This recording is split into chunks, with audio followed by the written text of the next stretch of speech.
اور پھر اس نے وہ خط پڑھا جو خط لکھا ہوا تھا، رسول اللہ صلی اللہ علیہ وسلم نے خط لکھا تھا.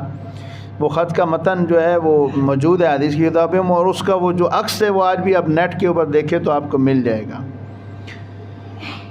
رسول اللہ صلی اللہ علیہ وسلم نے خط لکھا: بسم اللہ الرحمن الرحیم، محمد رسول اللہ صلی اللہ علیہ وسلم کی طرف سے روم کے عظیم بادشاہ ہرقل کی طرف، سلامتی ہو اس پر جو ہدایت کی پیروی کرے، والسلام علی من اتبع الہدی، سلامتی ہو اس پر جو ہدایت کی پیروی کرے. اما بعد، میں تم کو اسلام قبول کرنے کی دعوت دیتا ہوں، اسلام قبول کر لو، سلامت رہو گے، اور اللہ تعالیٰ تمہیں دگنا اجر عطا کرے گا، دگنا ثواب عطا کرے گا. کیوں؟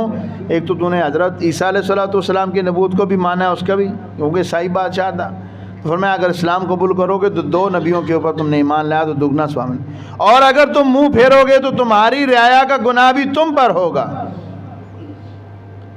اور اہل کتاب آ جاؤ ایسی بات کی طرف، تعالوا الی کلمۃ سواء بیننا وبینکم الا نعبد الا اللہ ولا نشرک به شیئا ولا یتخذ بعضنا بعضا اربابا من دون اللہ. قرآن مجید کی آیت آپ صلی اللہ علیہ وسلم نے نیچے لکھی کہ اے اہل کتاب آ جاؤ اس بات کی طرف جو ہمارے اور تمہارے درمیان میں مشترکہ ہے، کہ تم بھی اور ہم بھی ایک اللہ کی عبادت کریں، اللہ کے ساتھ کسی دوسرے کو شریک نہ ٹھہرائیں. اور اللہ رب العالمین کا یہ حکم ہے میں نے تم تک پہنچا دیا. فَإِن تَوَلَّوْا، اگر تم اس سے پھر جاؤ، قُولُوا اشْهَدُوا بِأَنَّا مُسْلِمُونَ، یاد رہو کہ ہم تو اللہ رب العالمین کے مطیع و فرما بردار ہیں، ہم نے تو اپنا پیغام پہنچا دیا. اچھا، یہ اب اس نے وہ جب باتیں جو گزر چکی یہ ہوئی تو ابھی اس نے خط پڑھا. خط پڑھنے کے ساتھ ہی اس دربار میں شور و غل شروع ہو گیا. ابو سفیان کہتے ہیں کہ ہمیں وہاں سے نکال دیا گیا، کہ ہمیں کہا نکلو.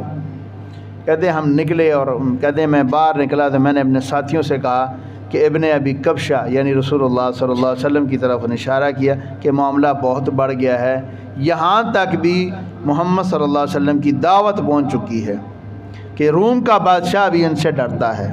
کیونکہ روم کے بادشاہ نے کہا تھا کہ اگر میں وہاں پہ جاتا تو میں ان کے پاؤں دھوتا. کہتے ہیں روم کا بادشاہ بھی ان سے ڈرتا ہے. کہتے بیت المقدس کا گورنر ہرقل کا دوست اور شام کے عیسائیوں کا جو لاٹ پادری تھا، یہ پھر اس کے پاس انہوں نے پیغام بھیجا اور اس کو بتایا. کہتے ایک دن جو ہے وہ اس کو دیکھا، بیت المقدس کا جو گورنر تھا اس نے شاہ روم کو دیکھا کہ یہ حالات، اس کی بڑی طبیعت اس کی بڑی خراب ہے، بگڑی ہوئی طبیعت ہے. اس سے پوچھا کیا بات ہے، بڑا پریشان ہے.